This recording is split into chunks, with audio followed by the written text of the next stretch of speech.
Finally, gagawa na tayo ng tutorial about dito sa assistant game panel for gaming.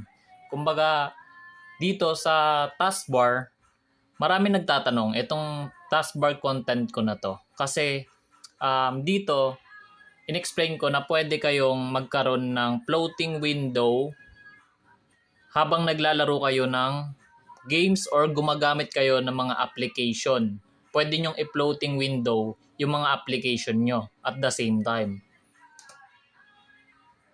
Pero maraming hindi nakagets kung bakit ayaw gumana sa kanila ng floating window or netong taskbar, kung bakit ayaw gumana sa kanila. Kasi meron mga requirements na kailangan mong ma-meet para gumana sa itong taskbar. Unang-una dyan is dapat meron kang developers option. Okay, paano nga ba natin to ita-turn on? Pumunta ka lang sa My Phone or About Phone, then hanapin mo yung build number. Ayan, build number, and itap mo lang yan ng mga 7 times. After nyan, magkakaroon ka na ng developers option. And sa loob ng developers option, kailangan mong hanapin yung floating window supported.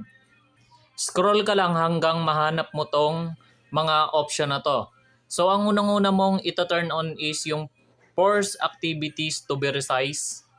Then enable freeform windows, force desktop mode, and enable non-resizable in multi-window. So ayan yung ita-turn on mo.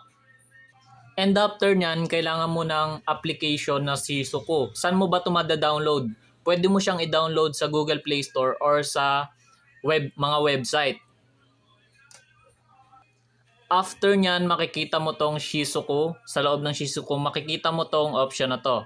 So, ang kailangan mo is naka-turn on pa rin yung developers option. Start mo lang yung pairing and then go to developers option.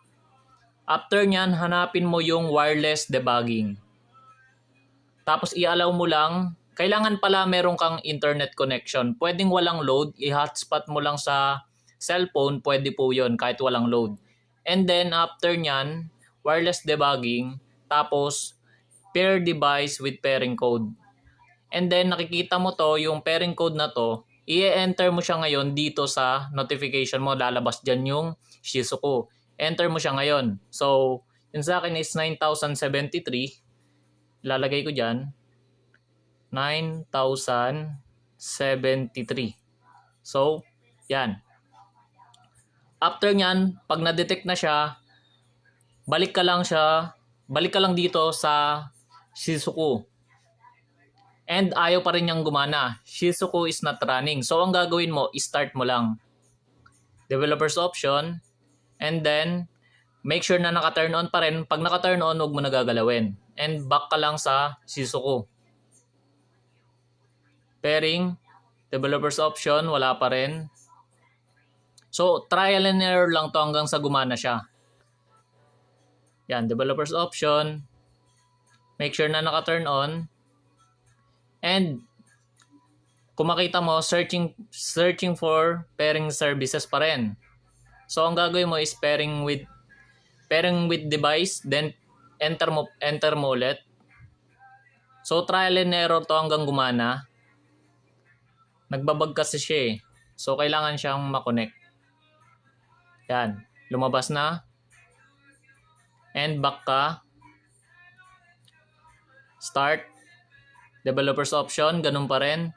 Ang gagawin mo niyan, pag ayaw pa rin niya gumana, for example sa inyo na experience nyo na ayaw pa rin gumana, punta lang kayo sa Shizuku ulit. Shizuku. Start. Ayaw pa rin. And then, ang gagawin nyo is turn off, turn on, tapos back. Ayun na, gumana na siya, kung mapapansin nyo. So, ganun lang gagawin nyo kung na-experience nyo yun. So, after nyan, kailangan nyo naman syempre yung taskbar. So, madadownload nyo to sa Play Store. Okay, mag-alala na sa Play Store din yan, then wala siyang bayad. And punta na kayo sa taskbar, turn on nyo lang, tapos punta kayo dito sa freeform mode. I-turn on nyo lang to, kung mapapansin nyo, launch games, full screen, and pwede nyong i-select yan, pwede din namang hindi. Tapos ito, always save window size for application. So kayo na bahala mag-setup dyan. Basta make sure na naka-turn on. And dito naman sa desktop mode, ayan, desktop mode, naka-check yun sa akin. And then, punta kayo dito sa general settings. Tapos, i-check nyo tong launch on boot. So, pag nag-restart kayo, automatically na magla-launch tong etong quick tool niya or quick slide niya. Automatically siyang magla-launch. So, okay na yan. And then, sa Shizuku, kaya kailangan natin yung Shizuku. Punta kayo dito sa Shizuku. Yan. Kailangan, kung hindi kayo naka-root, kailangan naka-turn on to dito. Yan. One time lang naman. One time nyo lang ito turn on yan. And then, test natin siya sa mga games or gamit tayo ng mga application. So, for example, itong Mobile Legends, kunwari naglalaro kayo, and start na natin. Yan, nandito na kayo sa mismong game. And napapansin nyo naman, nasa loading screen pa tayo. Tapos, ito yung ating quick assistant or yung kanyang slider. Tapos, for example, gusto nyo mag-launch ng TikTok, pwede din naman. So, search nyo lang dyan, TikTok. Meron naman siyang search bar, TikTok lang. And then, kung mapapansin nyo, hindi siya nag-guide. So, ang ibig sabihin lang nun, may nakalimutan kayong na-turn on. So, ayun siguro yung possible na nagiging problema ng iba. So, hanapin natin ngayon yun sa taskbar. So, nandito na tayo ulit sa taskbar. So, kung mapapansin nyo, check natin to. And, pag nag-launch ulit tayo, wala pa rin. So, ang problema na ng ang problema nyo na sa step na to is hindi po kayo nagre-restart ng cellphone. Kailangan nyo kasi mag-restart ng cellphone. So, i-restart muna natin. So, yan, re-restart natin. Okay. And balikan ko kayo pag nag-restart na. So, ayan na, naka-restart na tayo.